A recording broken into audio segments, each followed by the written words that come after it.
yang menjadi isu ini adalah lahan yang telah dilepaskan ya oleh pemegang Perjanjian Karya Pertambangan Batubara atau PKP 2B. Rambu-rambu untuk pembentukan badan usaha, aturan mainnya semua udah disusun oleh pemerintah. Jadi siapapun termasuk ormas itu harus mengikuti aturan yang disyaratkan. Saya kira sih harusnya kekhawatiran itu tidak terjadi jika benar-benar ormas tersebut ya menjalankan kegiatannya mengikuti aturan yang ditentukan. Iya.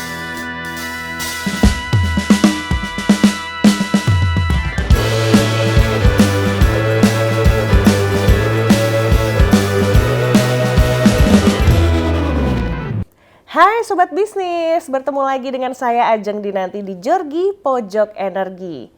Yang sedang ramai dibahas di mana-mana, konsesi tambang pemerintah kepada ormas keagamaan ini menuai banyak sekali reaksi ya. Ada yang menerima, ada juga yang menolak. Di mana kita tahu industri tambang adalah industri yang besar di Indonesia, industri yang kompleks dan juga syarat akan risiko. Kira-kira bagaimana sebaiknya para ormas ini mengelola wilayah tambangnya yang sudah diberikan pemerintah?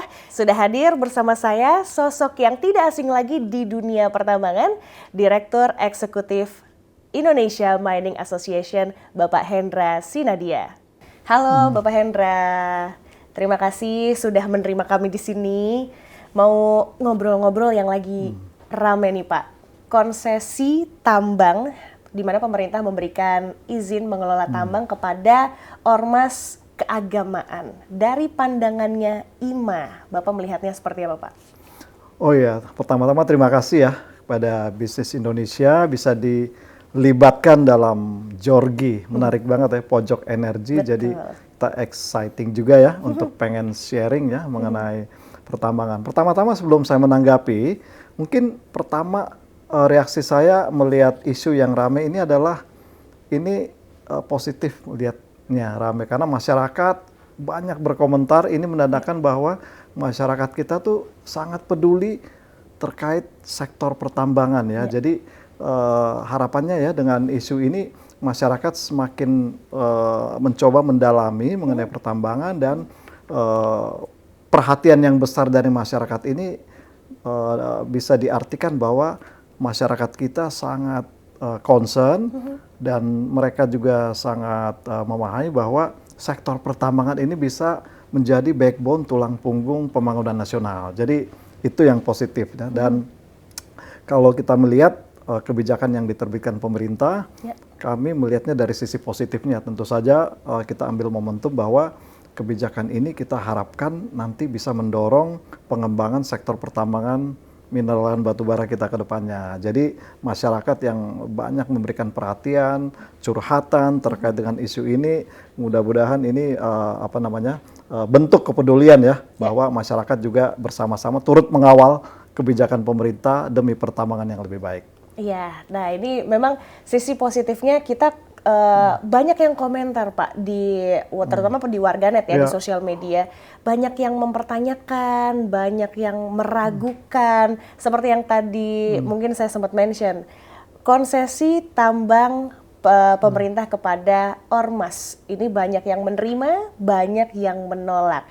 Kalau dari kacamata IMA melihat dari sisi positifnya, tapi keresahan masyarakat ini Pak Hendra sendiri gimana?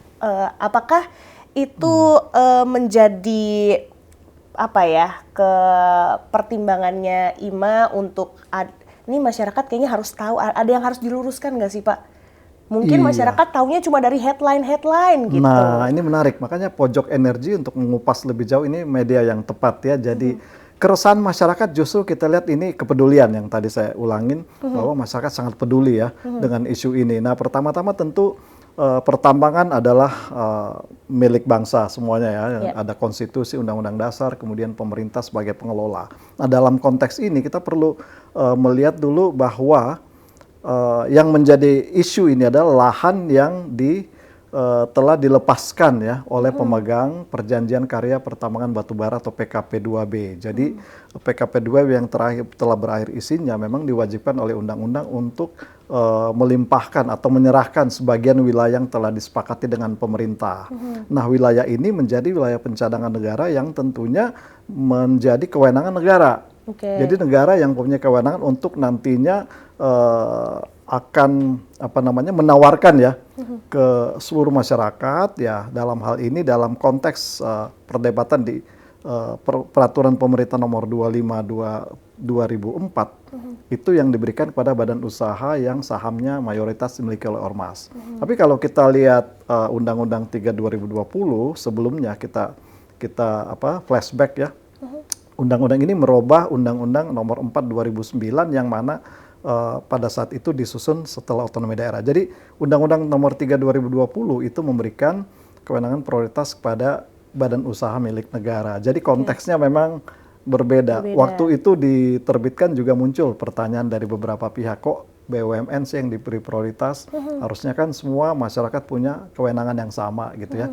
Pelaku usaha yang non BUMN, swasta juga seharusnya juga diberi kesempatan yang sama. Nah, mungkin pada konteks ini badan usaha yang dimiliki ormas, sebagian masyarakat kok ormas yang diberikan gitu ya. Jadi itu ranahnya pemerintah ya, yang kita perlu cermati, perlu kawal sebagai warga negara, kita semua warga negara yang baik adalah agar kebijakan itu benar-benar bisa diterapkan dan harapannya sektor pertambangan bisa lebih maju di bawah badan usaha yang sahamnya mayoritas dimiliki oleh ormas gitu ya.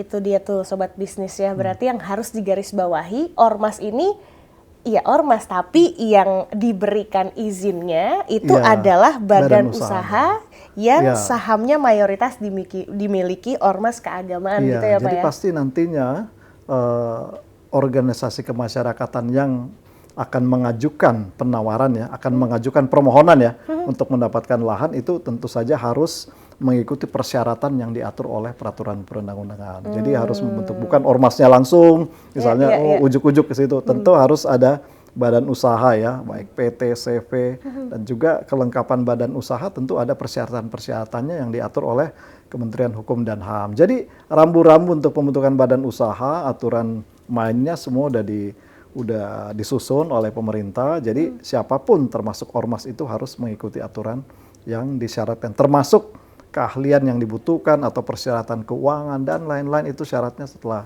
sangat-sangat ketat.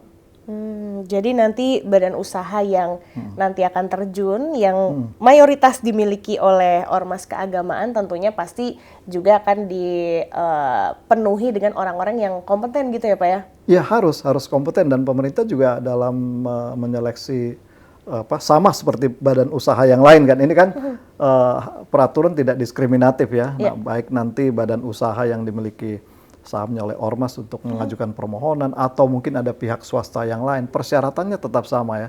Dia banyak ya, persyaratan kemampuan keuangan ya, track record, keahlian ya, mereka punya ahli-ahli yang diajukan siapa saja, dan rencana penambangannya seperti apa, proposalnya seperti apa, itu harus dipenuhi oleh ormas tadi. Dan saya kira dalam mempersiapkan itu pasti para ormas yang nantinya akan diberikan ini, mereka sudah mempersiapkan ya ahli-ahlinya siapa, terus financingnya seperti apa. Jadi layaknya seperti badan usaha yang lain ya, jika ingin mengajukan permohonan, mereka harus memastikan syarat-syarat yang diatur oleh peraturan perundang-undangan itu dipenuhi. Oke. Nah, kalau dari Pak Hendra nih sebagai Indonesia Mining Association, ini pasti pemain-pemain lama atau pengusaha pertambangan yang sudah lama gitu ya, memiliki kecemasan nggak sih dengan kebijakan ini Pak? Oke, IMA sendiri sebagai asosiasi merupakan asosiasi industri yang pertama ya, udah 49 tahun. Tahun depan kami akan merayakan tahun emas, 50 tahun. 50. Jadi sektor pertambangan kita dengan masuknya swasta itu sudah hampir 50 tahun. Dan anggota kami juga, semua perusahaan BUMN tambang juga anggota kami dan pendiri IMA. Nah, yang dimaksud kekhawatiran tentu saja adalah kita optimis ya, dalam artian kita melihat sisi positif bahwa kehadiran badan usaha yang sahamnya mayoritas dimiliki ormas ini harapannya bisa menjadi semacam apa namanya momentum lah ya untuk pelaku usaha itu bisa melaksanakan kewajibannya secara baik. Memang potret pertambangan sayangnya ini banyak yang negatif ya. Sebagian masyarakat mungkin banyak disuguhi ya, lihat sosial media atau berita-berita di mana kebanyakan disuguhi berita-berita yang negatif. Tambang merusak lingkungan, tambang tidak memperhatikan masyarakat. Hampir semua negatif karena memang bad news is a good news anyway. Tapi banyak juga sebenarnya tidak sedikit ya contoh-contoh best practices ya perusahaan-perusahaan. Nah, anggota IMA kami juga bangga anggota-anggota IMA itu adalah perusahaan-perusahaan yang comply ya, yang melaksanakan kewajiban secara baik atau beyond compliance. Nah, di sisi lain ada sebagian banyak banget bisa dikatakan sebagian besar ya perusahaan-perusahaan juga banyak yang tidak melaksanakan kewajibannya sehingga kehadiran ormas badan usaha yang sahamnya milik ormas ini harusnya bisa menjadi apa namanya contoh ya nantinya apalagi ormas organisasi keagamaan ya yang harus memenuhi ya amanat-amanat ya memperhatikan umatnya untuk kesejahteraan harusnya perusahaan-perusahaan tersebut menjadi contoh atau teladan bahwa seperti inilah pengelolaan penambangan yang bertanggung jawab gitu ya. Itu sih harapannya sehingga yang dimaksud kekhawatiran kalau dari sisi pertanyaan kekhawatiran mungkin kita tidak kekhawatiran dalam artian kita lihat positifnya bahwa ormas tadi harusnya kekhawatiran masyarakat yang mengkhawatirkan ormas tadi mengabaikan ya karena mungkin karena ormas nih jadi mungkin mereka akan mengabaikan kewajiban lingkungannya, nanti mungkin perpajakannya diabaikan karena ormas gitu. Saya kira sih harusnya kekhawatiran itu tidak terjadi jika benar-benar ormas tersebut ya menjalankan kegiatannya mengikuti aturan yang ditentukan. Gitu Iya. Dan harapannya sih juga pasti mungkin seperti yang tadi kata Pak Hendra katakan ya bisa menjadi tauladan juga buat pengusaha-pengusaha yang lain karena namanya juga organisasi masyarakat tentu punya value-value yang dijunjung tinggi terutama apalagi organisasi masyarakat agama ya kan pasti ada value-value yang harapannya nanti akan diterapkan dalam pengelolaan usaha tambang nantinya gitu ya Pak ya. Nah ini kan bisa dibilang mereka pemain baru ya Pak, badan usaha yang sahamnya mayoritas dimiliki sama ormas ini. Kalau nanti jadi jalan gitu ya bisa dibilang ini pemain baru di sektor pertambangan. Nah kira-kira tantangan apa saja yang akan dihadapi oleh mereka? Apalagi kalau kita tahu ya sepengetahuan saya nih Pak, industri tambang tuh kan syarat akan resiko, resikonya macam-macam. Terus juga erat kaitannya dengan faktor lingkungan juga. Mungkin resiko apa yang sekiranya akan mereka hadapi Pak? Nah ini menarik. Pertama-tama memang badan usaha itu tentu pemain baru ya, pemain baru new kid on the block ya. Tapi bisa saja nanti entitas baru tapi diisi oleh para ahli tentunya. Harapannya gitu ya, karena ini kan harus bertanggung jawab. Perusahaan ini harus benar-benar memiliki keahlian ya, tentu harus berisi oleh orang ahli yang juga ada pengalaman mungkin di banyak perusahaan ya. Resiko tentu saja yang tadi disampaikan Mbak Ajeng di awal ya, pertambangan itu high risk, high return ya. Jadi resikonya juga tidak kecil, resiko geologi, resiko politik ya, perubahan politik bisa saja terjadi ya. Who knows ya, ada pergantian rejim atau pergantian pemerintahan, peraturan pemerintah, peraturan presiden bisa berubah-ubah gitu ya. Kita nggak tahu ya. Kemudian juga resiko terhadap gejolak harga ya, karena harga komoditas mineral batu bara tuh volatile ya, dia kadang naik, kadang turunnya bisa turun dalam banget. Contoh waktu batu bara ya, batu bara sebelum pada saat COVID ya 2020 sampai awal 2021 itu selama 14 bulan ya kami melihat harga tuh rata-rata tuh di bawah $60 per ton. Itu rata-ratanya. Tiba-tiba berapa bulan setelah COVID udah mulai recovery ya, itu harga bisa melonjak apalagi ada perang Rusia-Ukraina konflik ya. Harga naik 100, 200, naik sampai 300 dalam waktu berapa bulan. Kemudian turun lagi. Nah, yang kami khawatirkan memang bukan hanya ormas keagamaan, sama pelaku usaha juga banyak juga yang nggak comply ya.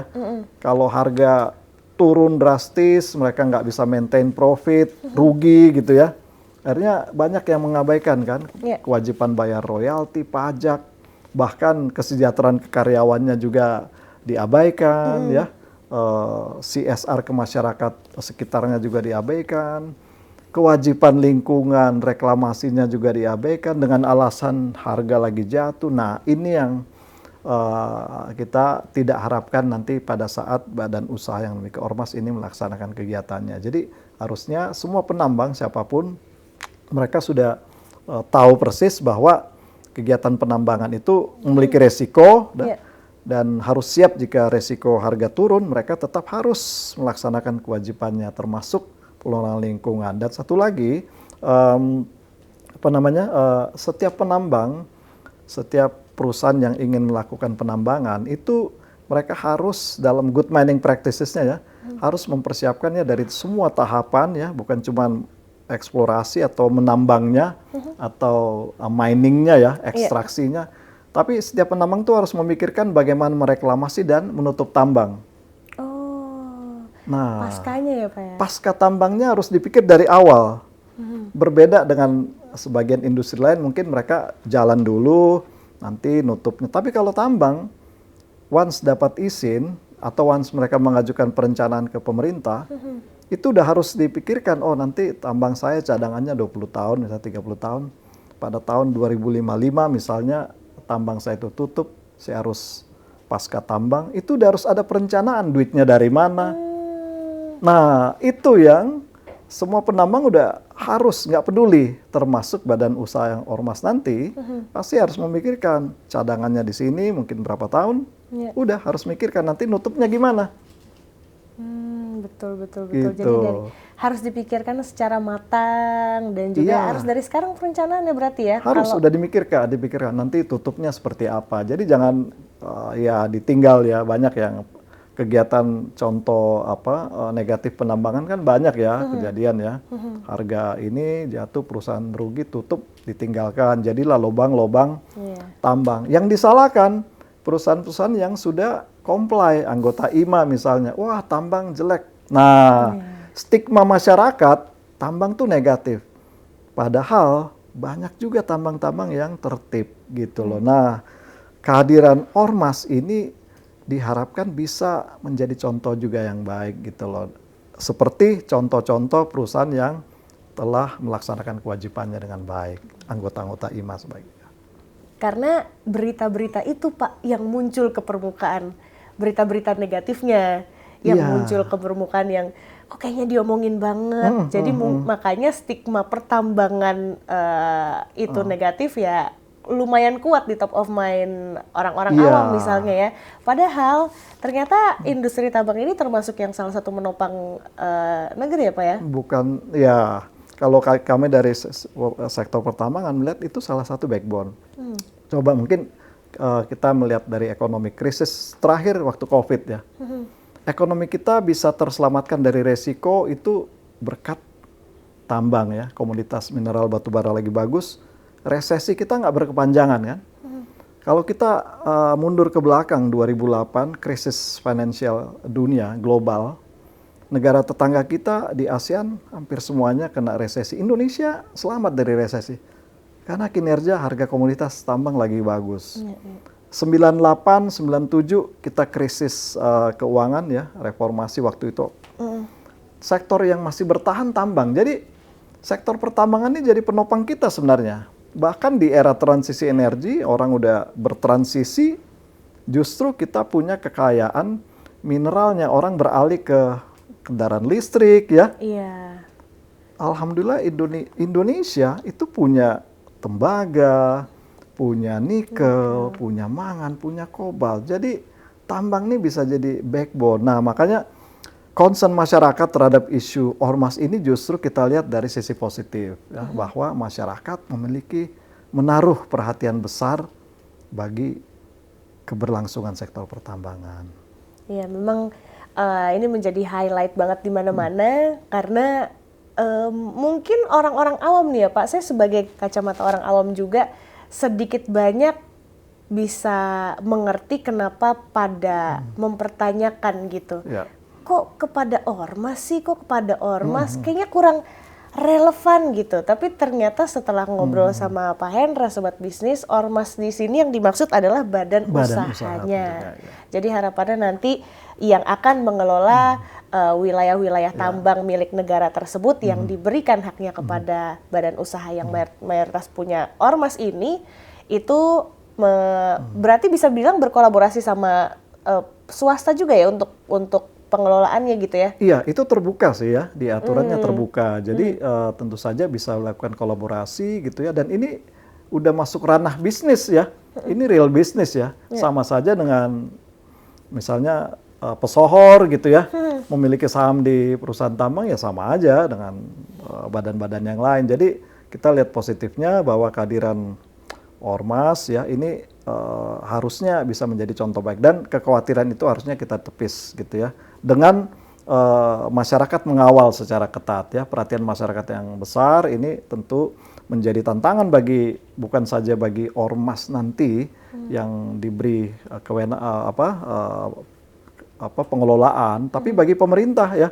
Pemerintah ya mau nggak mau harus pemerintah berikutnya menjustifikasikan bahwa apa yang udah diberikan ya, yang kebijakan atau sebagian masyarakat melihat sebagai karpet merah buat ini, benar-benar harus dijustifikasi bahwa oh benar kan pemerintah memberikan izin ini karena memang perusahaan-perusahaan badan usaha yang memiliki ormas ini melaksanakan kewajibannya secara baik. Nah itu sih kita harus melihat ke sana karena Indonesia ini harus kita bangun dengan semangat positif menuju Indonesia maju yang tidak lama lagi ya, yang jadi kita harus bersatu. Dan untuk menuju Indonesia maju, sektor tambang ini menjadi tulang punggung ya, bisa menjadi tulang punggung karena inilah kekayaan kita gitu ya. Nah Pak Hendra nih, kalau kita ngomongin aturan pemerintah nih Pak, jadi kan ada revisi Perpres ya nomor 70 tahun 2023, di mana itu mengatur soal kepemilikan saham ormas keagamaan.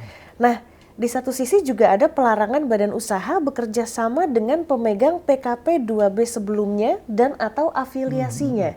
Nah Pak Hendra sendiri melihatnya seperti apa nih Perpres ini? Oh ya, tadi di Perpres ini memang pemerintah juga membuat rambu-rambu rupanya. Ini memang kewenangan pemerintah ya dalam membuat satu peraturan, murni kewenangan pemerintah. Kita cuma melihat dari sisi umum aja ya. Jadi memang ini yang prioritas diberikan pada ormas milik keagamaan. Jadi sahamnya itu memang ada aturan ya, UP tidak bisa dipindah tangankan ya, diperjualbelikan, sehingga mayoritas saham yang dimiliki oleh pengendali oleh ormas ini jika dialihkan atau dipindah tangan harus mendapat persetujuan dari menteri pemerintah. Jadi rambu-rambunya ketat ya, jangan sampai di tengah jalan misalnya ada pihak-pihak lain yang turut mendompleng atau ini, itu yang diatur oleh pemerintah. Kemudian yang tadi mengenai kerjasama dengan PKP 2B, kemungkinan itu dimaksudkan pemerintah agar memberi kesempatan buat pengusaha lain non PKP 2B ya, pemegang IUP ya, untuk bisa memanfaatkan peluang kerjasama dengan badan usaha yang dimiliki ormas tersebut.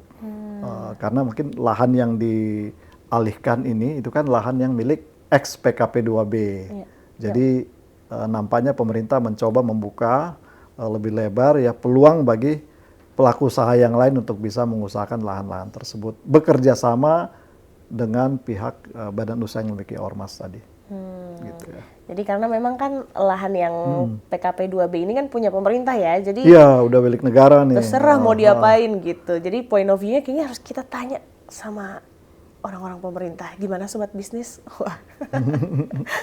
Terakhir nih Pak Hendra, mungkin harapan dari IMA deh mengenai kebijakan ini. Akan kedatangan pelaku-pelaku usaha baru di sektor pertambangan. Harapannya ke depannya seperti apa Pak?